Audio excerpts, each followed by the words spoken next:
Fee, fi, fo, fum. I smell the blood of a Medicare for the Lazy Man podcast.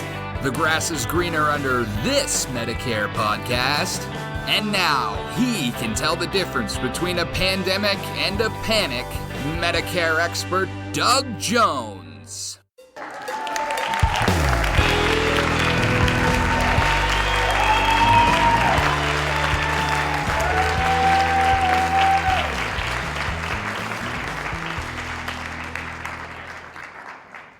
Oh boy, it's another beautiful, cloudy, cold day in Arizona.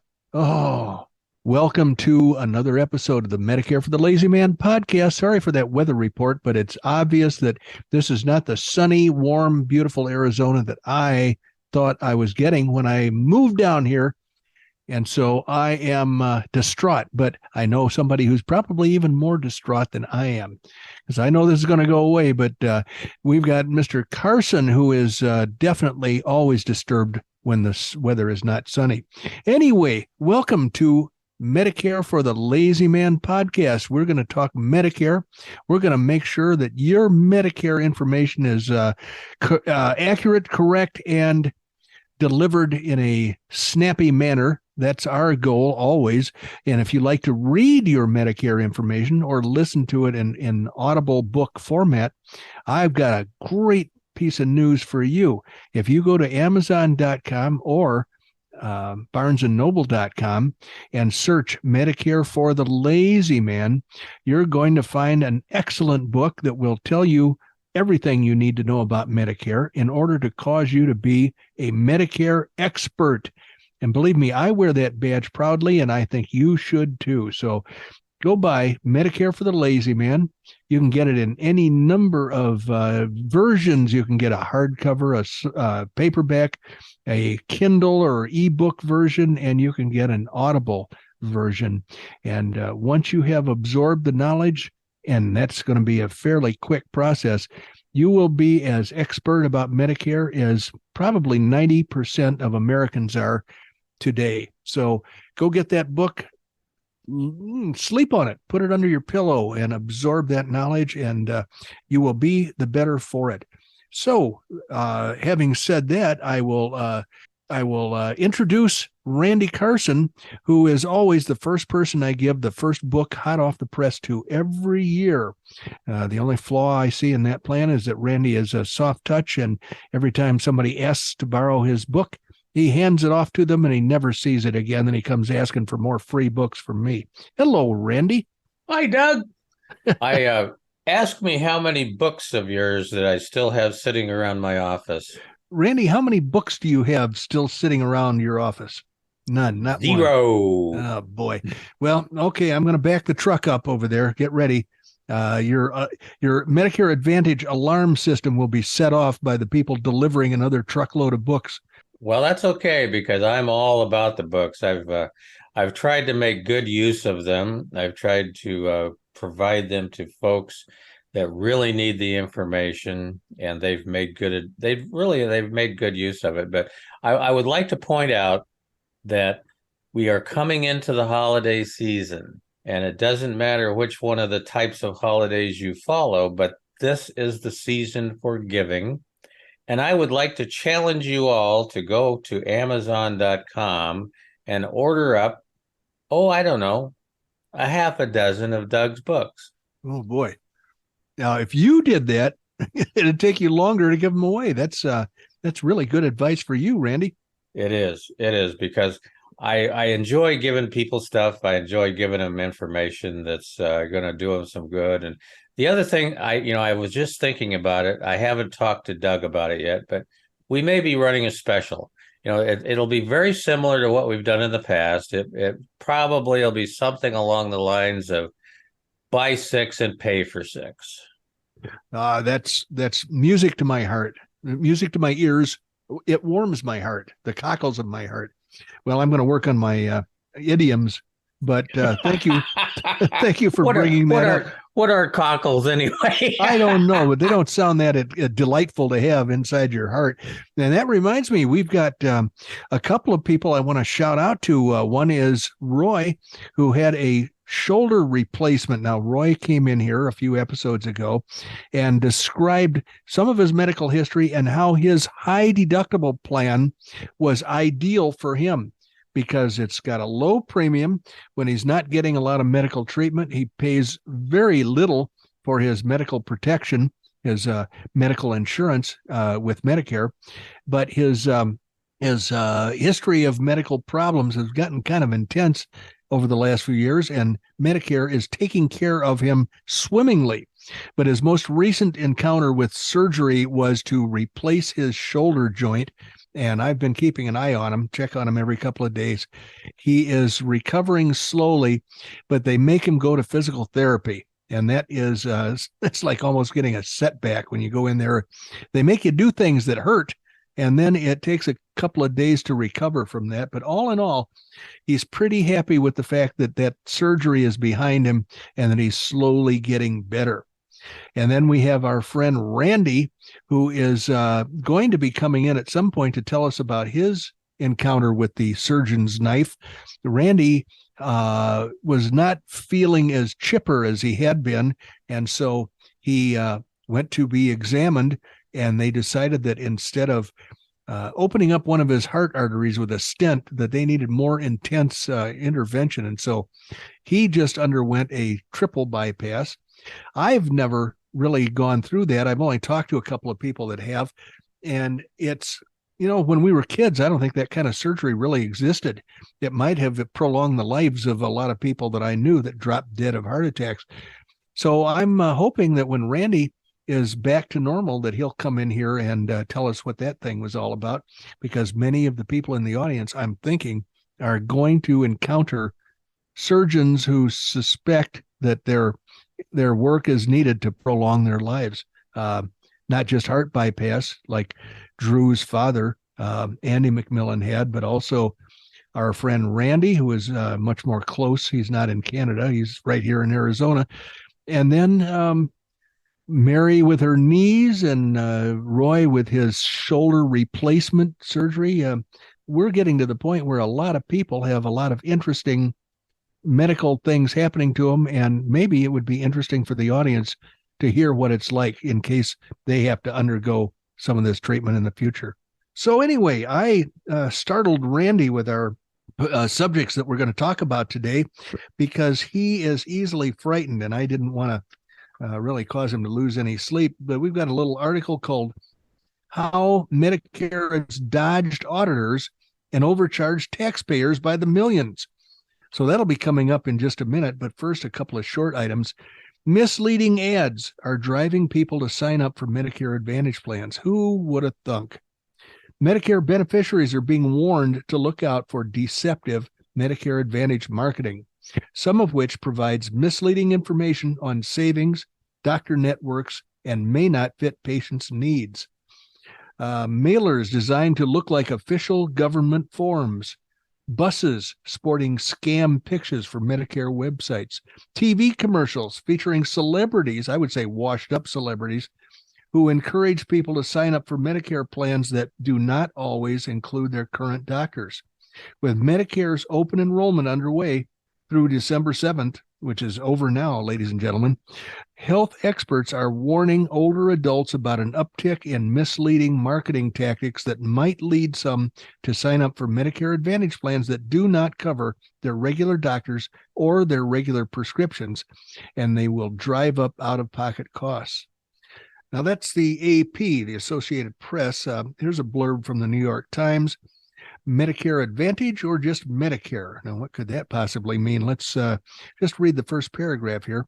The sales pitches show up in your mailbox and inbox, in robocalls and texts. Ads target you on the radio and television and social media, touting Medicare Advantage plans. These campaigns promise low premiums and all kinds of extra benefits. And they work. The proportion of eligible Medicare beneficiaries enrolled in Medicare Advantage plans funded with federal dollars but offered through private insurance companies has hit 48%. By next year, a majority of all beneficiaries will probably be in Medicare Advantage plans. So that's not good news, But we found out the other day, one of our prior episodes, one of the things that's occurring that drives the growth in Medicare Advantage plans is large companies who have a lot of retirees and have promised retiree health insurance to their retirees. The retiree health insurance, it turns out, these companies have discovered, is cheaper if they buy Medicare Advantage plans and force their retirees to accept Medicare Advantage plans as part of the retirement package. And that adds lots and lots of bodies to the rolls of Medicare Advantage customers. And that's because all these companies with thousands and thousands of retirees are kind of being forced into Medicare Advantage. So that's driving up the rate of growth of Medicare Advantage plans considerably. Hadn't even occurred to me that that was a factor in this until we found that article, I guess last week, probably. Anyway, now we come to the meat and potatoes of this particular episode, how Medicare Advantage plans dodge auditors and overcharge taxpayers by the millions. So in April, I just thought I'd let you know, Doug. I'm shocked. Yes, well, I know this is surprising. I'm just absolutely shocked that Medicare Advantage plans would try to dodge the auditors. Who would have predicted? God. What am I going to say? So I just don't know. I'm gonna be quiet now, so you can carry forward. But I just had to say that is just absolutely shocking news. Remember when your daughter was a little girl and she sat on your lap and you would read stories to her? Like I used to read Goodbye Sun or Goodnight Moon or something like that to my daughter.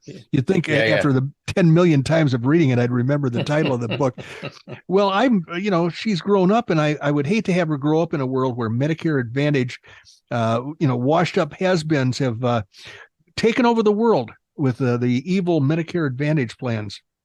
Well, the other thing I would point out, and maybe you're the expert, I'm not, nor do I play one on television, but if I understood what you just said there, that companies that have promised their retirees to have Medicare or, medical insurance after the fact, and now they're pushing them all towards Medicare disadvantage plans. Exactly right. Doesn't that mean that essentially the government is paying for that benefit that the company promised to provide? Yep. The company promised to provide it, but they found a way to not pay for it. How do they do that? They slough it off on the federal government.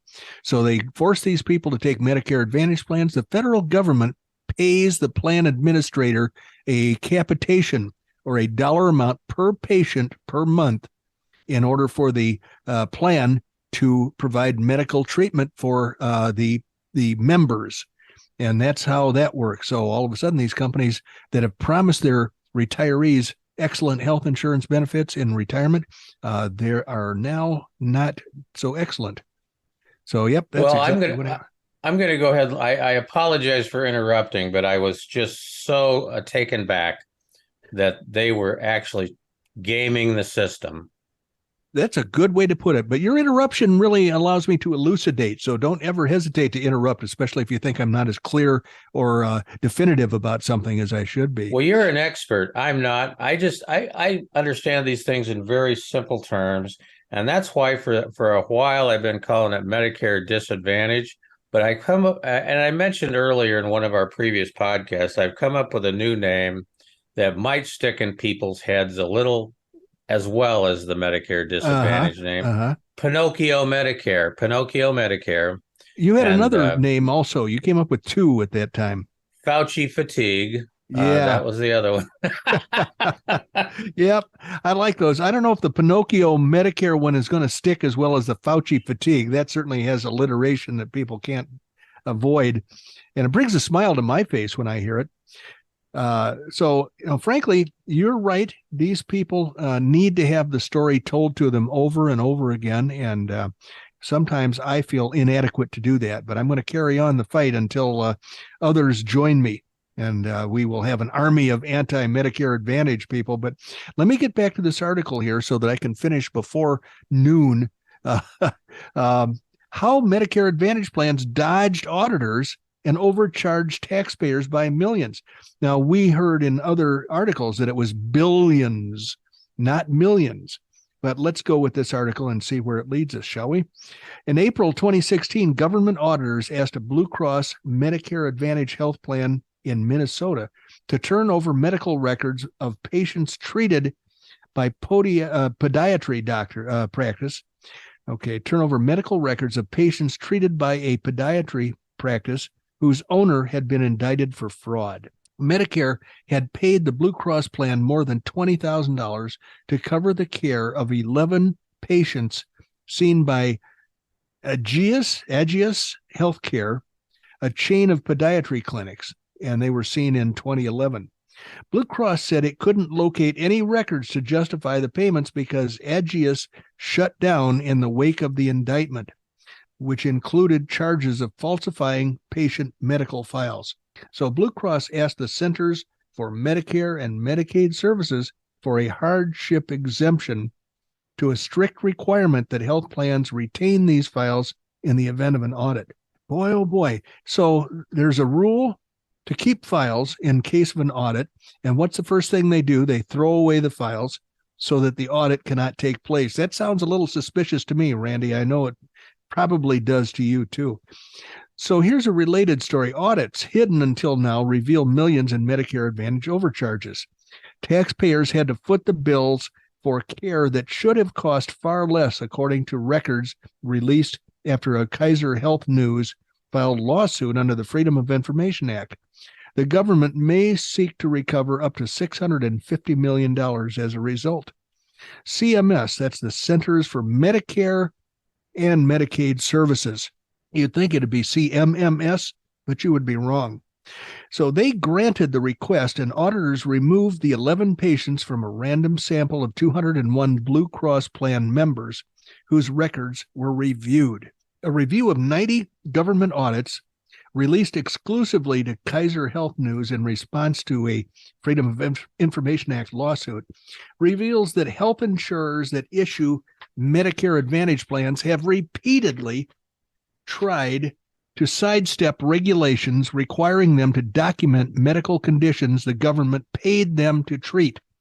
The audits, most recently the ones that the agency completed, sought to validate payments to Medicare Advantage health plans for 2011 through 2015. As Kaiser Health News reported last month, auditors uncovered millions of dollars in improper payments, citing overcharges of more than $1,000 per patient a year on the average by nearly 24 of these health plans. 24 plans are a bunch of criminals, it looks like. I'm not going to say that they're criminals yet because they have to be, a court of law has to find them guilty, but I'm going to say it doesn't look very good.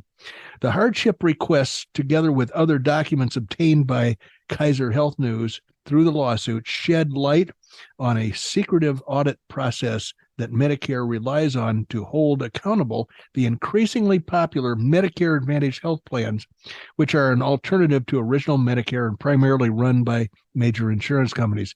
Reacting to the audit findings, Chuck Grassley, a Republican of Iowa, called for aggressive oversight to recoup charges. CMS must aggressively use every tool at its disposal to ensure that it's efficiently identifying the Medicare Advantage fraud and working with the Justice Department to prosecute and recover improper payments, Grassley said. Medicare reimburses Medicare Advantage plans using a complex formula called a risk score that computes higher rates for sicker patients and lower rates for healthier people. But the federal officials rarely demand documentation to verify that patients have these conditions or that they are as serious as they are claimed. Only about 5% of Medicare Advantage plans are audited yearly. There is probably part of the problem there. They don't audit very many of the plans that are causing all of these problems. When auditors came calling the previously hidden CMS records show, they often found little or no support for diagnoses submitted by the Advantage plan, such as chronic obstructive pulmonary disease, diabetes, or vascular disease. Though auditors look at the records of a relatively small sample of patients, they can extrapolate the error rate to the broad population of patients in the Medicare Advantage health plan and calculate millions of dollars in overpayments. Overall, CMS auditors flagged diagnostic billing codes which show what patients were treated for and invalid more than 8,600 times. The audits covered records for 18,090 patients over a 3-year period. In many cases, the auditors found that the medical credentials of the healthcare provider who made the diagnosis were unclear. The records provided were unacceptable, or the records lacked a signature as required. Other files bore the wrong patient's name or were missing altogether. The rates of billing codes rejected by auditors varied widely across the 90 audits. The rate of invalid codes topped 80% at Touchstone Health, a defunct New York HMO. The company also was shown to have higher than average annual overcharges, almost $6,000 per patient, to the government. By contrast, 7 health plans had fewer than 10% of their codes flagged. So as you go on and on through this article, it appears that sloppy record keeping has covered up the malfeasance of these insurance plans that are sucking at the teat of the taxpayer, the federal treasury. And somebody's got to slam the door on these people. And I'll tell you, one way to do it is to make sure that these plans are not able to operate in the manner in which they've been operating, which is basically reaching their hands into the pile of cash that the Treasury holds, and then pulling out everything they can carry. Medicare Advantage plans are criminal enterprises in a lot of respects, it looks like from reading these articles. Medicare supplement plans are the plans that I sell and that I recommend, and those are the plans that operate without any fraudulent activity at all, because they rely on Medicare to diagnose or to carry forward the diagnosis and the payment for services rendered. And so if Medicare approves a charge, then the Medicare supplement will pay the charge. If Medicare doesn't approve the charge, the Medicare supplement will also not approve their portion of the charge. And so a Medicare supplement is inherently fraud-free and operates a lot more efficiently for the amount of money that the Treasury is contributing to that care of that individual. So I don't know. Should we be feeling guilty about beating up on the poor dopey kid on the playground, Randy, that Medicare Advantage maybe doesn't deserve all of this vitriol? No, I don't agree with that. I would say just the opposite. At what point, I mean, this article was very enlightening in a disgusting sort of way, but at what point do these insurance companies that are defrauding the Medicare Advantage process with the government, at what point does that heighten itself to a felony charge? Apparently, they've already gotten there in many instances. They discovered $12 billion in felonious charges in 2020, as I recall from our prior podcast articles that we've read. So I think they haven't been prosecuting aggressively. I think that's where the weakness in the system lies now. They've discovered the flaws. They've discovered the fraudulent activity. They don't seem to be holding these people up as examples. They don't seem to be sending them to jail. Well, I was, not that I want to identify, someone who has been in the news for years, but you're aware of the Theranos, debacle. Oh, yeah. Yep. Okay. Both of those folks ended up with their sentences recently. One with 11 years and one with 13. And I think that would be something that would, slow down these Medicare Advantage people, if they were to come up against a 12, on average, a 12-year sentence in the big house, that might make them think twice. I agree. I think the Theranos people made the mistake of being up front in front of the cameras. They couldn't stay away from a television camera, and they loved to be interviewed about the genius that they were bringing to the world. And then it turns out there was all, a bunch of lies and fraud. But I don't see that happening with people who are stealing billions and billions from the U.S. Treasury under the guise of Medicare Advantage. They just keep, in fact, they seem to offer more fraudulent promises than they have in prior years. I mean, they add to the list of free crap that they promise to give people without telling them that free crap isn't available everywhere. In a given state, it might be only available in one county, or, right. And it goes on and So on. I guess I would argue, who's at fault? The guy's taking their money or the guy's giving them their money? Yeah, that's right. That's right. I'm in perfect agreement with you there. There's, I think, enough blame to go around, and it's going to continue until somebody slams the door on these people. Yeah, I agree with you. I totally agree with you. Well, we are out of time, Doug. Oop. We have got to land the plane, put the train into the station, or however you want to refer to it, but we are out of time. We thank you all for joining us. As always, we thoroughly enjoy producing this podcast for you, Medicare for the Lazy Man podcast, because without you, it wouldn't be near as much fun. You could have spent your time 100 different places, but you didn't. You were here with us for a few minutes of today, and we thoroughly appreciate it. You have just spent about 32 and a half minutes with Doug Jones, the anti-insurance insurance guy. And I think we've talked about all the other stuff, where to mail Doug, where to look at the website, where to buy some books. I think we've done all that. But one thing that I would ask you is to find a place to give us a couple good 5-star ratings, because it helps us a lot in the podcast rating wars, and we're in the same war as everybody else. So ultimately, that would be very much appreciated. In the meantime, you have just spent about 32 and a half minutes with Doug Jones, the anti-insurance insurance guy, living in Cave Creek up in the high mountains, originally from the lowlands in Oklahoma. Which are filling up with snow right now. Ugh. Yes, they are. Bye-bye, everyone.